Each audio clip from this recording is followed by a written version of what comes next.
DCM DKShi ವಿರುದ್ಧ ಸಚಿವ ರಾಜಣ್ಣ ಹೇಳಿಕೆ. ಮಂಡ್ಯದಲ್ಲಿ ಸಚಿವ ಚಲುವರಾಯಸ್ವಾಮಿ ಹೇಳಿಕೆ. ಎಲ್ಲವನ್ನೂ ನೋಡೋಕೆ ಹೈಕಮಾಂಡ್ ಇದೆ. ನನಗೆ ಪಕ್ಷ ಕೃಷಿ ಇಲಾಖೆ ಜವಾಬ್ದಾರಿ ನೀಡಿದೆ. ಮಂಡ್ಯ ಜಿಲ್ಲೆಯ ಉಸ್ತುವಾರಿ ಕೊಟ್ಟಿದ್ದಾರೆ. ಸಚಿವರ ಶಾಸಕರ ಹೇಳಿಕೆಗಳು ತಪ್ಪೋ ಸರಿಯೋ ಎಂದು ಹೈಕಮಾಂಡ್ ಗಮನ ಹರಿಸುತ್ತೆ. ನಿಯಂತ್ರಣ ಮಾಡಬೇಕಾ, ಎಲ್ಲ ಸೂಚನೆ ಕೊಡಬೇಕಾ ಎಂದು ತೀರ್ಮಾನಿಸುತ್ತೆ. ನಮ್ಮ ಹೈಕಮಾಂಡ್ ಹಾಗೂ ಎಐಸಿಸಿ ಅಧ್ಯಕ್ಷರು ಸಮರ್ಥರಿದ್ದಾರೆ. ಅವರು ಎಲ್ಲವನ್ನೂ ನೋಡಿಕೊಳ್ತಾರೆ. ನಾನು ಯಾವುದೇ ವಿಚಾರ ಮಾತನಾಡಲ್ಲ. ರಾಜಣ್ಣ ಇನ್ನೊಬ್ಬರನ್ನು ನನ್ನ ಸಹಪಾಠಿಗಳು. ನಾನು ರಾಜಣ್ಣನಿಗೆ ಮೇಲೂ ಇಲ್ಲ ಕೆಳಗೂ ಇಲ್ಲ. ಪರಮೇಶ್ವರ್, ರಾಜಣ್ಣ, ಸತೀಶ್ ಜಾರಕಿಹೊಳಿ ಹೇಳಿಕೆ ನಾನು ರಿಯಾಕ್ಟ್ ಮಾಡೋಕೆ ಆಗುತ್ತಾ? ಸಿಎಂ, ಡಿಸಿಎಂ, ಎಐಸಿಸಿ ಬಗೆಹರಿಸುತ್ತಾರೆ. ಹೈಕಮಾಂಡ್ ಭೇಟಿಗೆ ಡಾಕ್ಟರ್ ಜಿ ಪರಮೇಶ್ವರ್ ದೆಹಲಿಗೆ ಹೊರಟ ವಿಚಾರ. ಮಂಡ್ಯದಲ್ಲಿ ಸಚಿವ ಚಲುವರಾಯಸ್ವಾಮಿ ಹೇಳಿಕೆ.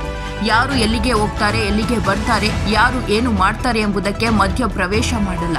ಅದು ನನ್ನ ಕೆಲಸವೂ ಅಲ್ಲ. ಮತ್ತಷ್ಟು ಡಿಸಿಎಂಗೆ ಪಟ್ಟು ವಿಚಾರ. ನನಗೆ ಏನು ಗೊತ್ತಿಲ್ಲಪ್ಪ ಎಂದ ಕೃಷಿ ಸಚಿವ. ಎಲ್ಲವನ್ನೂ ಹೈಕಮಾಂಡ್ ಗಮನಿಸುತ್ತೆ. ಪಕ್ಷಕ್ಕೆ ಮುಜುಗರ ತರಲು ನನಗೆ ಇಷ್ಟ ಇಲ್ಲ.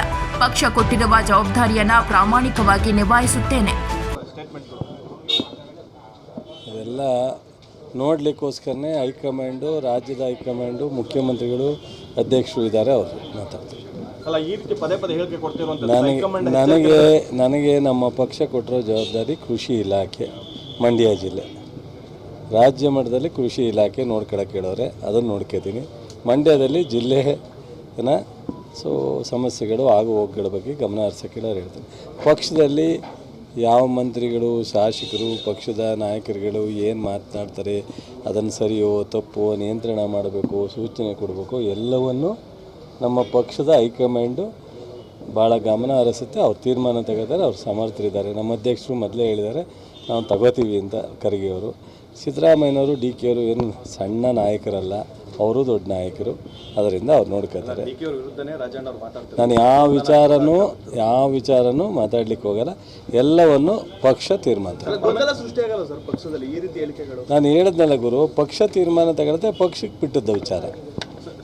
ಈಗ ನಾನು ರಾಜಣ್ಣನು ನನ್ನ ಕೊಲೀಗ್ಸು, ಇನ್ನೊಬ್ಬರು ನನ್ನ ಕೊಲೀಗ್ಸು. ನಾನು ರಾಜಣ್ಣಗಿಂತ ಮೇಲೂ ಇಲ್ಲ, ರಾಜಣ್ಣಗಿಂತ ಕೆಳಗೂ ಇಲ್ಲ.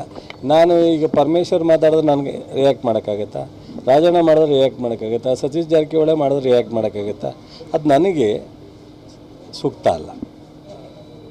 ಅದು CM ಇದ್ದಾರೆ, DCM ಇದ್ದಾರೆ, ಅದ್ರ ಮೇಲ್ಪಟ್ಟವರು AICC ಇದ್ದಾರೆ. ಅವರು ಅದನ್ನು ಬಗೆಹರಿಸ್ತಾರೆ. ದೇಗಳು ಯಾರು ಎಲ್ಲಿಗೆ ಹೋಗ್ತಾರೆ, ಯಾರು ಎಲ್ಲಿಗೆ ಬರ್ತಾರೆ, ಯಾರು ಏನು ಮಾತಾಡ್ತಾರೆ, ಅದು ಯಾವುದಕ್ಕೂ ಮಧ್ಯಪ್ರವೇಶ ಮಾಡೋ ಒಂದು ನನ್ನ ಕೆಲಸ ಅಲ್ಲ. ನನಗೇನು ಗೊತ್ತಿಲ್ಲಪ್ಪ. ಎಲ್ಲವನ್ನು ಹೈಕಮಾಂಡ್ ಗಮನಿಸುತ್ತೆ. ನಾನೇನು ಮಾತಾಡಲ್ಲ. ನನಗೆ ಪಕ್ಷಕ್ಕೂ ಮುಜುಗರ ತರೋಕ್ಕೆ ನನಗಿಷ್ಟ ಇಲ್ಲ. ಮತ್ತು ನಮಗೆ ಸಿಕ್ಕಿರೋ ಜವಾಬ್ದಾರಿನ ರಾಜ್ಯದ ಜನರ ಪರವಾಗಿ ಜವಾಬ್ದಾರಿ ನಿರ್ವಹಿಸಬೇಕು. ಪಕ್ಷ ನನಗೆ ಕೊಟ್ಟಿರೋ ಜವಾಬ್ದಾರಿನ ಪ್ರಾಮಾಣಿಕವಾಗಿ ನಿರ್ವಹಿಸಬೇಕು. ಅಷ್ಟೇ ನನ್ನ ಕೆಲಸ. ಈಗ ಅಶೋಕ್ ನೋಡ್ರಿ, ಅಶೋಕು ಫಸ್ಟು ಅವ್ರ ತಟ್ಟಲ್ಲಿರ್ತಕ್ಕಂಥ ಹೆಗಡನ್ನ ಸರಿಪಡಿಸ್ಕೊಂಡ್ರೆ, ತೆಗೆದಾಕಿದ್ರೆ, ಆಮೇಲೆ ನಮ್ಮ ಪಕ್ಷದಲ್ಲಿ ಸಣ್ಣ ಪುಟ್ಟ ಈ ಥರದ ಸಮಸ್ಯೆಗಳಿರ್ಬೋದು. ಅವ್ರ ಪಕ್ಷದಲ್ಲಿ ತೊಡೆ ತಡ್ತಾರೆ. ಒಬ್ಬ ರಾಜ್ಯದ ಅಧ್ಯಕ್ಷ ಮನೆಯಿಂದನೇ ಸ್ಟಾರ್ಟ್ ಮಾಡ್ತೀನಿ ನಾನು ಫೈಟಿಂಗ್ ಅಂತಾರೆ. ಶಿವಮೊಗ್ಗದಿಂದನೇ ನನ್ನ ಫೈಟಿಂಗ್ ಸ್ಟಾರ್ಟ್ ಮಾಡ್ತಾನೆ ಅಂತ ಮುಟ್ಲಿ ನನ್ನ ಅಂತಾರೆ. ಅದನ್ನೇ ಸರಿಪಡಿಸೋಕ್ಕಾಗದೇ ಇರೋ ಮೊನ್ನೆ ಯಾವುದೋ ಒಂದು ಇದನ್ನೇ ಹಿಡ್ಕೊಂಡು ನಿಂತವ್ರು ಒಬ್ಬರೇ. ವಿಧಾನ ಪರಿಷತ್ತು, ವಿಧಾನಸಭೆ ನಾಯಕರೇ ಹೋಗಿ ಒಬ್ಬರೇ ಹಿಡ್ಕೊಂಡಂತವ್ರು. ಅವ್ರ ಜೊತೆಲಿ ಒಬ್ಬರೂ ಇಲ್ಲ. ಆ ಪರಿಸ್ಥಿತಿಯಿಂದ ಹೊರಗಡೆ ಬರೋಕ್ಕೆ ಹೇಳ್ರಿ. ಅಶೋಕ್ಗೆ ನೋಡ್ರಿ, ಅಶೋಕು ಅನೇಕ ಕಾರಣಗಳಿಂದ ಅವ್ರನ್ನ ವಿರೋಧ ಪಕ್ಷ ನಾಯಕರಾಗಿ ಮಾಡಿದ್ದಾರೆ. ನನಗೆ ಭಾಳ ಅತ್ಯಂತ ಫ್ರೆಂಡ್ ಅವನು. ಬಟ್ ಆದರೆ ಅವರಿಗೆ ನಿಭಾಯಿಸುವಷ್ಟು ಇವತ್ತಿನ ಅವ್ರ ಪಕ್ಷದ ಸಮಸ್ಯೆಗಳನ್ನ ಸರಿಪಡಿಸುವಷ್ಟು ಅವ್ರ ಕೈಲಿ ಅವಕಾಶಗಳಿಲ್ಲ. ಅವರು ಕಾಂಗ್ರೆಸ್ ಬಗ್ಗೆ ಮಾತಾಡಿದ್ರೆ ಅರ್ಥ ಇಲ್ಲ, ಶಕ್ತಿನೇ ಇಲ್ಲ ಅಂತ ಹೇಳಿ. ಕಾಂಗ್ರೆಸ್ಸಲ್ಲಿ ಏನೂ ಹಾಕಲ್ಲ ನೋಡ್ರಿ, ಎಲ್ಲವೂ ಸರೋಗಿದೆ. ಇಷ್ಟೆಲ್ಲ ಮಾತುಕತೆಗೆ ಪ್ರಜಾಪ್ರಭುತ್ವದಲ್ಲಿ ಮಿನಿಮಮ್ ಏನೋ ಇರಬೇಕು ಅಂತ ಮಾತಾಡ್ತಾರೆ. ಅಷ್ಟೊಂದು ನಮ್ಮ ಪಕ್ಷಕ್ಕೆ ಡ್ಯಾಮೇಜ್ ಆಗೋ ಥರ, ಸರ್ಕಾರಕ್ಕೆ ಡ್ಯಾಮೇಜ್ ಆಗೋ ಥರ ಏನೂ ಆಗಲ್ಲ. ಅದು ನೋಡ್ಕೋತಾರೆ. ನಮ್ಮ ಖರ್ಗೆ ಅವರು ಇದೇ ಕರ್ನಾಟಕದ ಸುಪುತ್ರ. ರಾಷ್ಟ್ರದಲ್ಲಿ ಅಧ್ಯಕ್ಷರಾಗಿದ್ದಾರೆ, ಎಲ್ಲವನ್ನು ಸರಿಪಡಿಸ್ತಾರೆ ಅನ್ನೋ ವಿಶ್ವಾಸ ನನಗಿದೆ. ಅವರ ಎಚ್ಚರಿಕೆ ನಡುವೆನೂ ರಾಜಣ್ಣ ಅವರು ಈ ರೀತಿ ಸ್ಟೇಟ್ಮೆಂಟ್ ಕೊಡ್ತಿರೋದು ವಿಶ್ವಾಸ ಇದೆ. ಇನ್ನೇನೋ ಬೇರೆ ವಿಚಾರ ಇದೆಯಾ? ಸರಿ.